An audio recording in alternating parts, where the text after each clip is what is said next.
You guys remember Full Force from House Party? Well, they're back. They've got a brand new song with my friend Brian, and I want you guys to check it out. I'm going to put the link in the description box, and I'm also going to put a tag to the video at the end of this video. Go over there, show them some love, and tell them Funky Dineva sent you. Is it me, or on this episode of The Real Housewives of Beverly Hills, arguments kept appearing out of nowhere? They just kept falling out of thin air. And please tell me we are not still going round and round about Dorit and Glam. Let it go, Kyle. Let it go. Want to talk about it? Here it goes.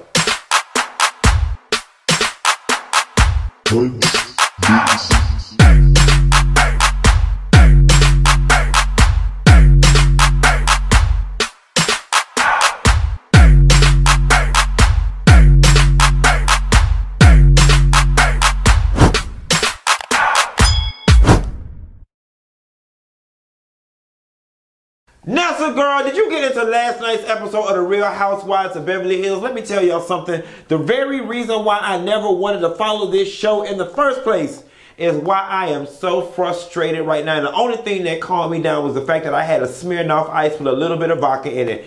Y'all, these arguments were so goddamn petty. And Dorit wore my last nerve this episode, especially in that last scene with Sutton. She just would not let it go. Let it go, Dorit. Let it go, Dorit. Let it go, Dorit. And then Kyle started talking, and she started up with Kyle again and bringing up all this old stuff. And before you know, we're back where we started 3 episodes ago. This episode ran up my blood pressure, and it didn't make it any better that the episode opens up with them still at Denise's house, and Kyle is having a crying goddamn fit at the table, and she calls everybody fake ass bitches. Well, Garcelle said, listen, I'm still vying for a diamond, trying to solidify my contract. I want to know what it is Kyle trying to say. What have I done to be a fake ass bitch? Kyle didn't have anything to say, and we've already caught glimpses through the press and Watch What Happens Live that Garcelle and Kyle don't necessarily vibe. I felt in this scene that this was probably the beginning of the demise of Garcelle and Kyle's friendship, or getting to know each other, or whatever the hell you want to call it. So then Kyle gets into it with Rinna, and they start going back and forth at the table, and ultimately Kyle gets up and leaves the table. What was interesting was after Kyle left, Teddi went outside to try to console, and she comes back to the table. Rinna just wasn't letting up. I guess the whole group feels, and you guys will have to fill me in because I'm not well abreast of what was going on previous seasons. Dorit has made it known that she feels that Kyle and Teddi are a package deal. Well, apparently, based on the way Rinna was acting, she wasn't here for Teddi's shit either, in Teddi's defense of Kyle. Now listen, am I wrong for feeling like they're right when one person is having too much to let it go? Like Teddi was saying, damn, she was already having a moment and y'all just kept pressing and pressing. Believe it or not, I was actually with Teddi when she said when somebody is having a moment and they're feeling overwhelmed, let it go and don't keep pressing and pressing and pressing and pressing to the point of tears. Here is the thing, and I'm going to need all, and forgive me for sounding ignorant, I'm going to need all of my resident white women to drop down in the comments and please let me know what the tears thing is about. Like, for me, tears are reserved for I'm in pain, I'm in fear, I'm in danger. Where I come from, if Rinna and or Dorit would have kept pushing and pressing to the point that I could not take anymore, it would have turned into, bitch, please shut the fuck up before I stick this dinner roll down your goddamn throat. If anything, they would have been the ones crying, not me. So I'm not understanding this whole when you're not in danger and when you're not in pain, what the fuck you're crying for. Like, oh my God, they're having conversation. That like, do you? I feel so stupid even talking about it. What I was about to say, the punchline was, oh my, conversation with me, and I gotta start crying. I just don't understand the waterworks. So please, is it something in your DNA? Is it cultural? Are you programmed that way? Is it the rich white woman Jedi mind trick that when you get in the hot seat, cry your way out of it? Like, I just need an explanation of these tears. And we'll get to Sutton and her tears at the end of the episode as well. So then we move on. Oh, so let me back up. When they were talking to Kyle at the table and the situation kept escalating, Kyle kept bringing up Dorit and the glam and Dorit being for glam. And I am of the school of thought when things don't make sense, it's because they don't make sense. I've pondered upon this for 3 episodes now, and I've come to the conclusion that Kyle was probably not mad at the fact that Dorit was late to the event. It's some of that Nene Kenya pillow talk thing. Kyle was probably upset because the ladies could not be released from the scene until everybody who was supposed to be in the scene showed up to film the scene. And they were sitting there waiting, having to ride the clock longer because she was somewhere getting glammed up. My inner spirit tells me that that is Kyle's true issue, but because she can't break the fourth wall, it has to be, oh, we're mad because you showed up to work out and you didn't work out and you were a glam. Because I can't believe that Kyle has this much of a vested interest in what the fuck Dorit decides to do with her face, body, money, and makeup. So then we move on to Lisa Rinna and her daughter starting a clothing line. Like, I'm going to tell you something. What I appreciated with Lisa Rinna's daughters and their clothing line versus what we see on some of the other reality TV shows is that this looked well thought out. There was a business partnership with educated, experienced people, and there was money put into this. Not, oh shit, I got 800,000 followers and a blue check on Instagram, so I'm just gonna start selling shit and take a video in a photo shoot at an Airbnb in Atlanta, and voila, I got a product line that 2 months from now, after I make $70,000, is no longer in existence. Like, I look at what Rinna's 2 daughters are doing, and I can see the makings of something serious. And shouts out to Lisa Rinna. What way to exploit your daughter's mental disorder and eating disorder than to springboard the shit into a goddamn fashion line. Very smart, Rinna. I was trying to get down to the bottom of what benefit is Lisa and them daughters getting out of discussing something so intimate. But if I make my daughter an intricate part of my storyline, then they have to show my daughter, and here is what is going on in my daughter's life. Please go out and shop all things DNA fashion. Lisa Rinna, your lips might be stupid, but your mind ain't. We see you.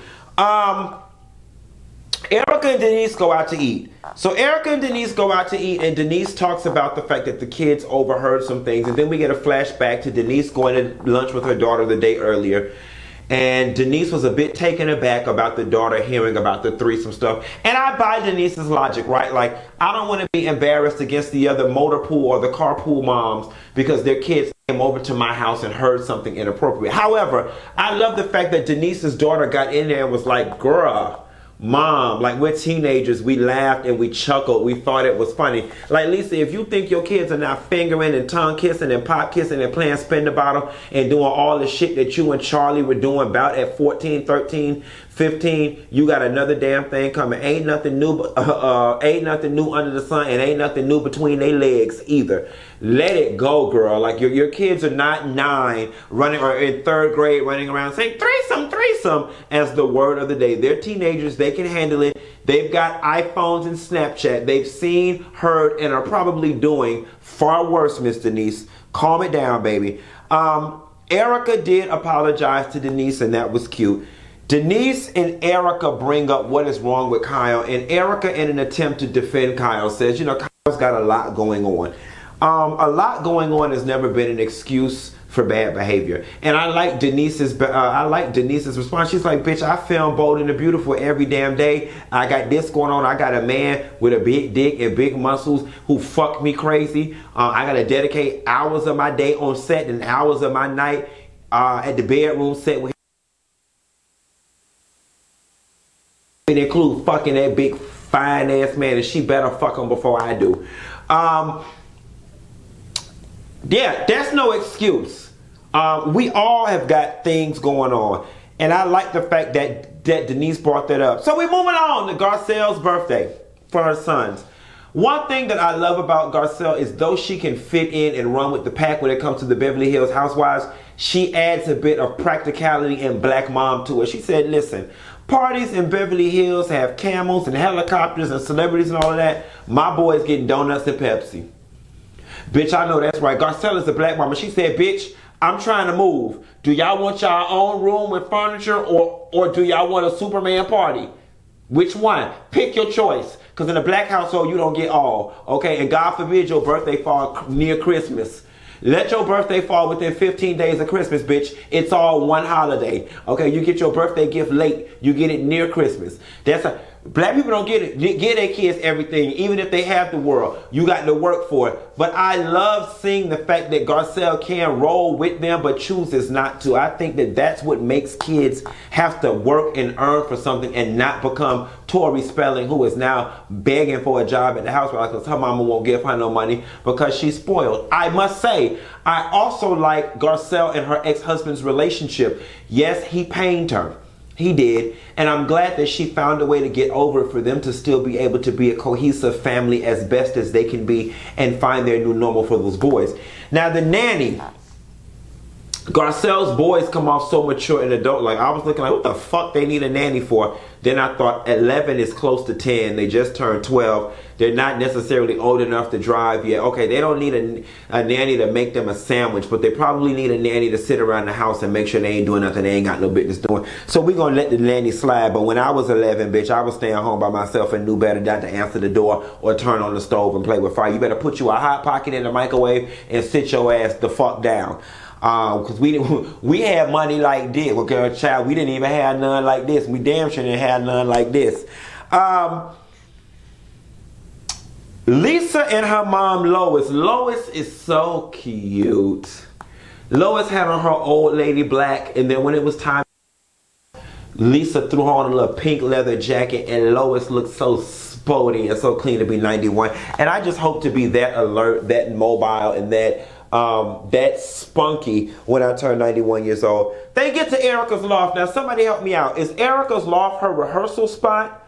Or is it just like her, I need to get away and hang out with my good gays in LA, and it's actually like a second living space for her. Nevertheless, it was very cute. I love how they pre-partied there with the desserts and the hors d'oeuvres and the drinks, and Teddi came in and she couldn't have anything, and Kyle came in. Then Rinna came in and didn't speak to Kyle, which was awkward as all hell. But I'm glad that Rinna did pull Kyle to the side and somewhat apologized to her for bringing in family. Is it me? Or that was a nasty pantsuit I had on with the leopard. It was all black leopard. Now, I wouldn't be surprised if that was Dolce & Gabbana or Cavalli, but it was real nice. It was just real nice. It was loud but subtle. It was Liberace but quiet. It liberated me, quiet as it's kept. I love that black leopard pantsuit that she had on. Kyle then tells the girls that she thinks they should do an overnight trip, and Dorit discusses the fact that she's gone into business. She's gone into cahoots with somebody else to open up a restaurant. This should be interesting considering her credit bad and they writing bad checks all around LA, writing them hot ass checks. Never mind, hopefully she got some stimulus money from the government like Carly Red's husband off of Love and Hip Hop to help cool down them hot ass checks. So they get on the bus and Sutton gets off the bus and says, I'm having a bad feeling. Oh, I just don't think this is going to go right. And I'm like, I'm paranoid too. I'm like, what the hell is she talking about? And I'm like, here it is. Sutton's been doing good for an episode and a half. Here she go with her shit. You know, we still kind of mad with Sutton from the very beginning. And then, you know, we find out that she was afraid that the makeup guy was going to be there. We find out that she entered a business deal with the makeup guy. The deal went awry. The makeup guy apparently fucked her out of some money. And because he's a mutual friend of Lisa and hers, she thought things were going to be awkward. I mean, Sutton, I don't know why you thought things would have been awkward. You should have either clocked his ass with his purse and told him to run you your motherfucking coins. Or you could have called your goons to come get him. Or you could have just pretended that he wasn't there. That's what a real Southern classy belle would have done. I just would not have seen you. I would have spoke and kept it classy. Well, I was calling the KKK to come shoot your ass in the back alley of this bitch. They had flew up there from Augusta. I'd have sent them a chartered helicopter from Augusta. By the time y'all got to Lisa, or by the time y'all got to the last destination, they'd have been out there ready to burn a cross in his ass.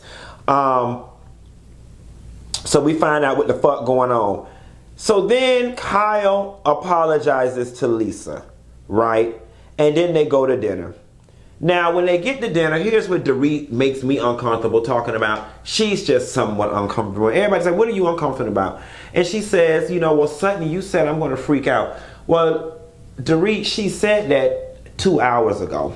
So for you to still be sitting here on pins and needles like Sutton's the damn Unabomber, I just did not understand it. And then Dorit, you honestly made a mountain out of a molehill because you just kept pushing and pushing, and the lady was getting upset, it was getting tense, and you would not stop, and all of a sudden Sutton explodes in tears and goes the fuck off on Dorit, and rightfully so. Now here's the thing, is it me? Or did all of Sutton's classy, etiquette, rich, debutante, Southern belle manners go straight out the damn window? Sutton, that wasn't table talk. Those curse words and those tears that were flowing out of your eyes surely were not table talk. But I'm going to tell you one thing about Sutton. She ain't no punk bitch. She might have started crying, but she did not excuse herself from that table. And she said, you've already brought the mouse out. Move on, or move out mouse, or Mickey Mouse, or whatever the fuck she said it. Okay? And Dorit's ass finally shut up. She realized Sutton ain't what you want. Sutton was boiling over, and Sutton was getting to her. I'm about to throw this salt shaker across this table at your ass. Dorit kept pushing and pushing and pushing and pushing, and Sutton finally did shut her the fuck down. And then Dorit set her sights on Kyle or whatever, and Kyle made herself look like an asshole, bringing up glam once again. And then what I didn't understand was, Denise, the argument that you and Kyle had really didn't have to be. And I'm starting to feel like maybe it's an unspoken rule that if you're nervous about if you brought it in the last episode or this current episode, or if you're going to make the cut on the editing floor, that when you see a large argument going on at an all-cast scene, for you to jump in. Like, is that what's going on here? Because the argument at the table, the spirit jumped off of this person onto that person. The argument then became circular. I still can't understand what the fuck Denise and Kyle are arguing about. And I got so frustrated, I stuck the whole Smirnoff ice bottle down my throat and pretended it was Aaron's dick. Okay? Then we got a little comedic relief when they asked Lois, what do you got to say about it? And Lisa Rinna's mom said, you know what, you guys are going to look back at this, realize it was all stupid, and wake up and be 81. And child dementia must be sitting in because Lois must have forgot she wasn't 81, she was 91. Nevertheless, Lois looked good, and they need to take some more advice from Lois and be more like Lois. That is the Real Housewives of Beverly Hills. If you're new to my channel, be sure to like and subscribe and hit that little bell notification so you can get all of my hilarious phone calls. And guys, I've got to get out of here. I got to go help a friend produce something. I'll call y'all later. Bye.